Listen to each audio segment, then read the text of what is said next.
Bismillahirrahmanirrahim. Assalamu alaikum, urmatlı mu'min musulman doğanlarım.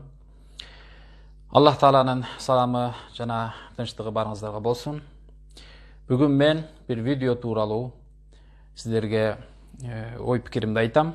Эч качан bir видеого комментарий айтып, сын пикир айтып андай кыла элек болчумун, бирок ошого мажбур болдум. Алгач ошол видеону көрүп алдым.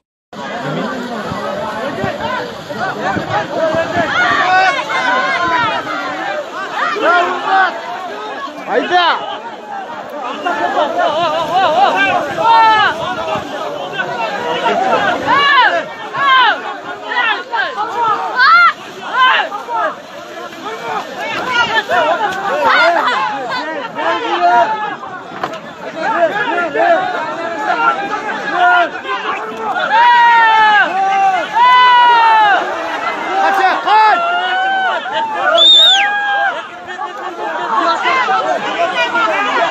Kaçın!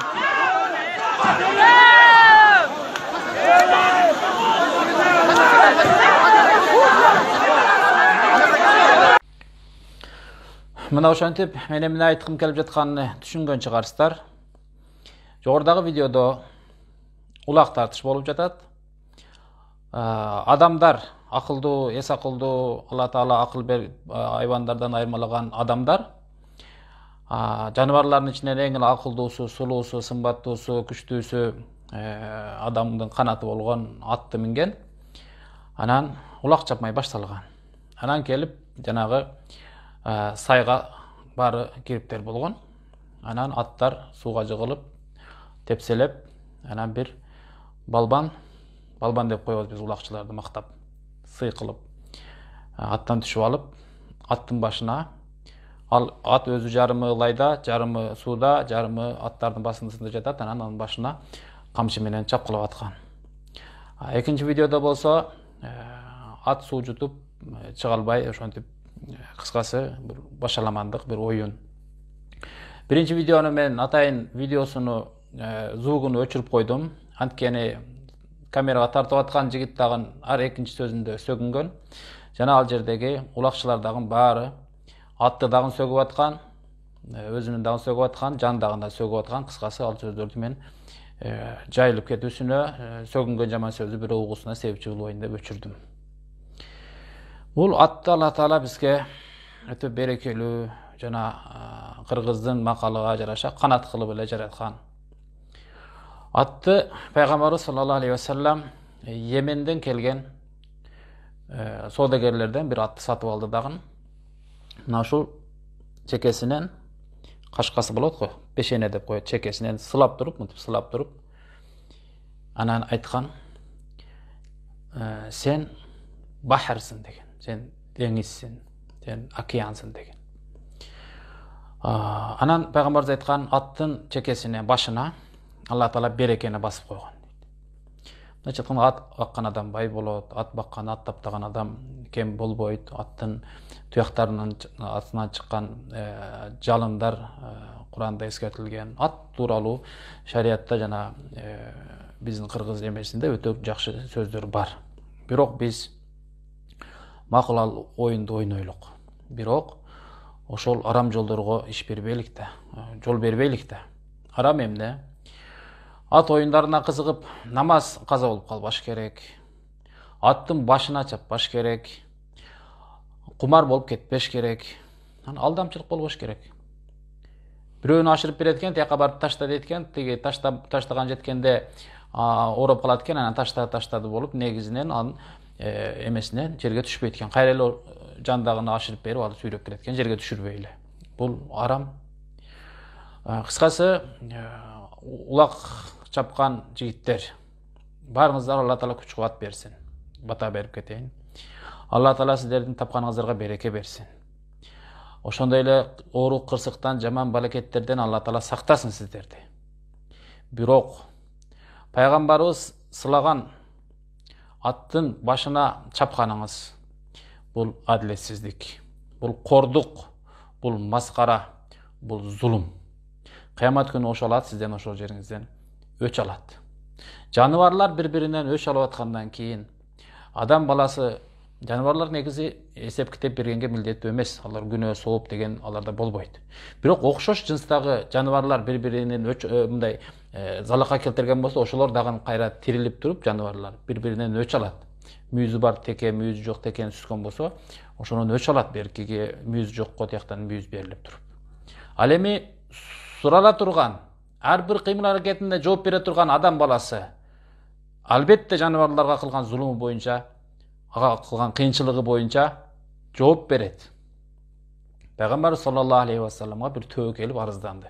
Мojizalык касиет менен кантсе дагы төө жүгүндү же бир мындай ишарат билдирди. Пайгамбарыбыз сезди, бул мага арызданып атат деди. Аны эси ким деди? Баланча.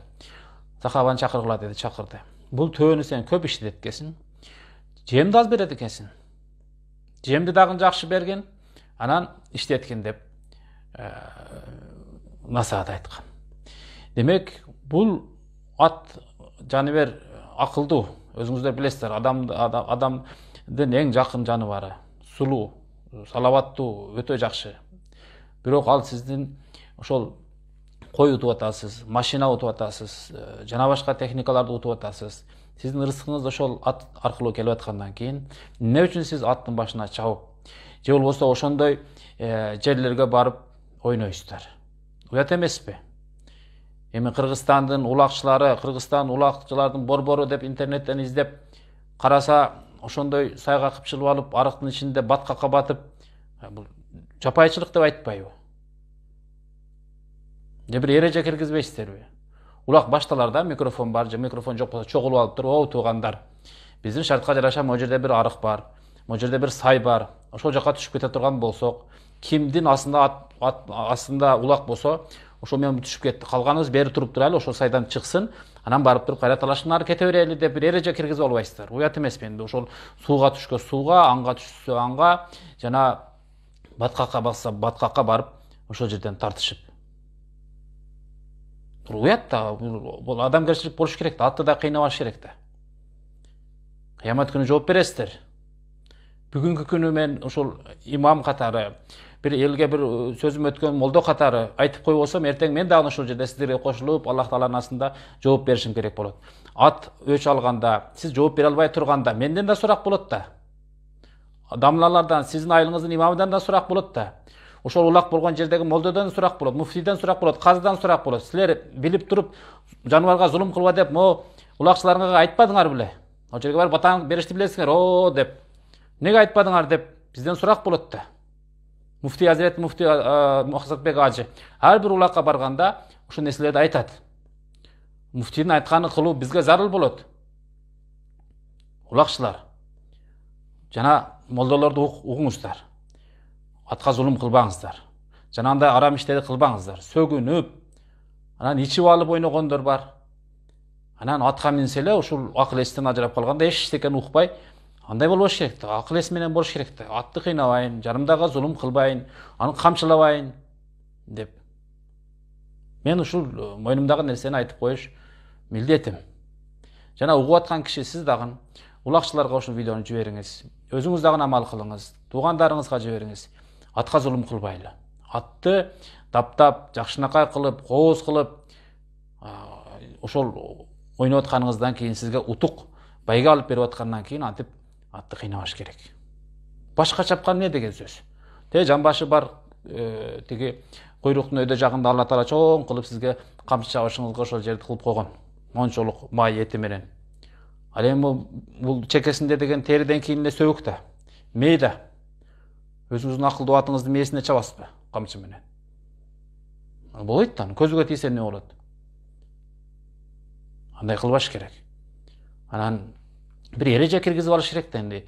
Ушундай эле бейбаш болуп кетип атса, адамдар ушундай эле атка минсе эле ушундай бир маңкурт болуп, кайсы жака болсо зымгат урунуп өлүп калган атты видеосун көрүп жүрөсүздөр. Барып, столбаны сүзүп, жибирдеке болуп, ушул ат өлүп жатат, адам жакшы бери калыптыр. Бирөө барып атты тартайын десе, анда тогуруп атат. Андай кылбаш керек да. Ар бир аймакта кайсы жерде ойнойсуз, чек киргизип алыңыздар. Могу жерден ары өтүп кетсе, бирөөнү угуңуздар да амир шайлап туруп. Ушул чектен ары өтүп кетсе, кимдин атында улак болсо, ошол өзү ага эч ким тийбесин, калгандары бери туруп турсун. Келсин бери. Андан кийин бери келгенден кийин кайрадан талашмай башталсын деп. өзүңүздөргө кырсык, атка кырсык, жөнөкөй жарандарга кырсык. Акыл эс менен болуңуздар. Ассаламу алейкум ва рахматуллахи ва баракатух.